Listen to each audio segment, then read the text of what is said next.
because all of our horses decided to take full advantage of our rainy day and coat themselves in a full coat of mud, a little mud spa, one might say. So we were very busy hosing them all off, lost track of time, but we are here now. I think what we should do to take best advantage of this time together is we'll open this up for Q&A. So while we're on for the next couple minutes or so, give us your questions and see if we can answer them. And in the meantime, we can walk through the barns and maybe meet a couple horses. I have some of our tack out here if anybody has questions about the bits that we use. And ask away. This here is Jess I Am. So Jess, as he's called here, Hi, buddy. Is a really, what did you say? I said hi, buddy. Oh, hi. He's a big barreled guy, and he is a little bit of a hard keeper. So you can still see his ribs at the top, and we've been working on getting him to engage his back muscles to try to fill in that space. He's made a lot of progress and enjoys having a big, nice round belly. So hopefully he'll be posted online soon, and we're just working on getting all the pieces together for his profile, so keep a lookout for Jess. You can say toodaloo to Sandlot Star, who will be moving to California pretty soon. So he is just hanging out with us until he catches his ride across the country. Nicely done, Rambo. What a trooper. Cape Angel here is the next in line for our bath time parade. He is half mud, which is very impressive considering that most of the horses decided to cover themselves completely in mud, but he's only committed to being half muddy. So bravo to Cape Angel. Oh, somebody's very tired. Kataf here, it has come to us very recently, and he actually was one of the rare few, I think I said that before for Queenwood, but we really don't tend to get stallions here because we geld them before we put them up for adoption. But Kataf here came still intact, was gelded just at the end of last week, and is trying to just recover from that. So you can see he looks pretty sleepy, and he's got some growing to do. Who else have we got? Do you have any questions in the meantime, Dom? Negative, Ghost Rider. All right. Some of you may have already met or remember the videos from Dr. Door. He has a very nice hind end right here. Doctor, doctor. He says, not today.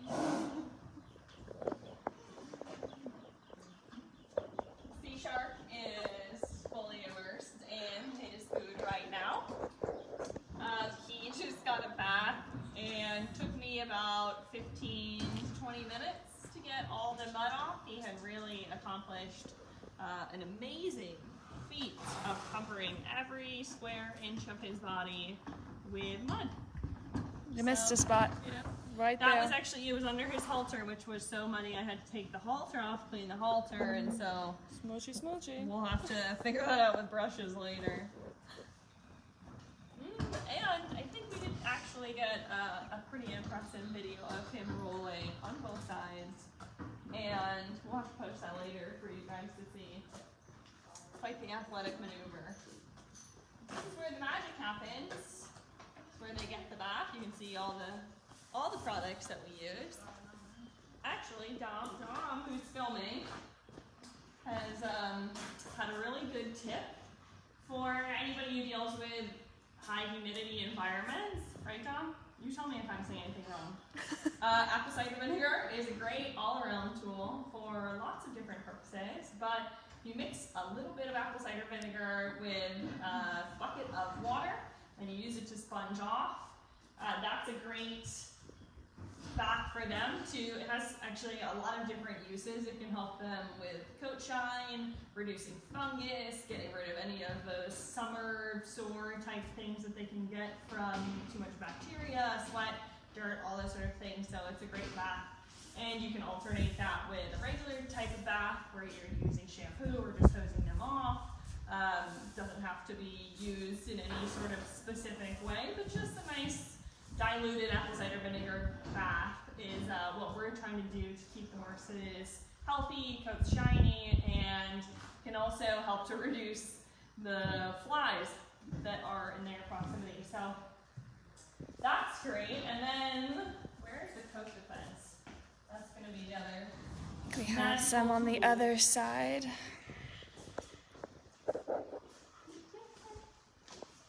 Maybe. Oh no, I'll get it. So one magic tool. This, the Cocoa Tea Style, really great for any spots that they have that are really dry. It's for, they're saying dermatitis, scratches, ringworm, rain rot, dew poisoning, sunburn, all of those things. It's just coconut oil, tea tree oil, and rosemary oil. So even for those who are a little pickier of what they're putting on horses, that's a really great tool. And then let me get 1 second. This is the magic. This is the most magic of all the things. Again, at Dom's fantastic recommendation, we started to use Coat Defense for any of those really stubborn sort of summer sores, scratches, wounds. Anything else you want to add to that, Dom? Nope. Stay fungus free with some Coat Defense. That is a fantastic tagline. One of my favorite things about this is it smells like mint chocolate chip ice cream, but it has kind of a poultice texture. It's the greatest product of all. Right here. They also have a powder for those bigger, hard to treat areas. 10 out of 10 would recommend. You would think that we were sponsored by them, but we're not. We're just very, very happy with the things that we use, and we have enough horses that when you test something here and you know that it's working on these guys, it's probably going to work on many of others too. Queen Wood here is finishing off his dinner. Any questions coming in so far? Nunza. This is one of my favorites, our gentle giant, Spanish Treasure, who we call Scallywag. And he's doing a deep dive into his dinner as well.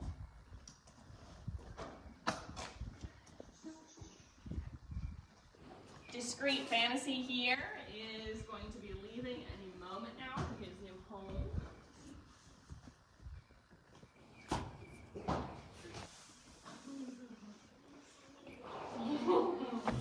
And then the greatest of all, with absolutely no bias involved, goes to the Gozerian, who is a graduate of new Vocations from last year. This is my horse who makes some surprise appearances in some of the other videos. He managed to cover himself in mud very, very well. We've got a question, Leandra. Yep. How many times a day does a healthy horse poop? That's a very interesting question. It varies a lot. So every individual horse has their different routine, and that can change by the seasons. If you switch their grain, lots of different things. Kind of like people, some horses have their routine, and then some others are not as predictable. So I would say if you are able to pay attention to how your horse passes manure and what their normal is, then you'll be able to more accurately tell when they deviate from that norm. You know, if you have somebody else who picks the stalls and whatnot, maybe just check in with the barn owner and see what they think about that. Because every horse is a little different. If you're worried about normalcy, one of what I used for Gozer, because he had some colic incidences that were not easily explained, I put a halter on him at night because I'm not here at night, but he wears a smart halter, so it actually has a sensor built into the halter. It's made by Night Watch, and it tracks their baseline for a month or so, and then it can actually send you alerts if anything changes. So that's definitely a great tool if you're worried about any abnormal behavior. But other than that, just make sure you kind of know what's normal for your horse, and then you'll have a pretty good sense of when things are off. Anything else? Lynn missed the part about bathing for flies. We use an apple cider vinegar rinse, and that helps with some flies, fungus, and coat shine. Yeah. We do a feed through, so apple cider vinegar, we use the organic kind. I think it's the Bragg's brand that we use an organic apple cider vinegar in the horse's grain, and a garlic. The garlic is intended for horse consumption. They can have too much garlic, so just be careful if you do feed garlic, make sure you get something that's actually intended for horse use. But that can also help to ward off the flies. But yes, definitely apple cider vinegar. I noticed that even after I sponge my horse off after a ride, when he's had that even diluted apple cider vinegar sponging bath, that the flies don't hover around him nearly as much. So there's that. Well, that's the whole training barn over here for the guys who are inside right now. So it's a little bit different than our normal Training Tip Tuesday, but if you guys have ideas for next week, we'll definitely take that into consideration. And if you're watching this live, thank you so much for joining. If not, feel free to still submit your questions afterwards, and we'll try to circle back to it.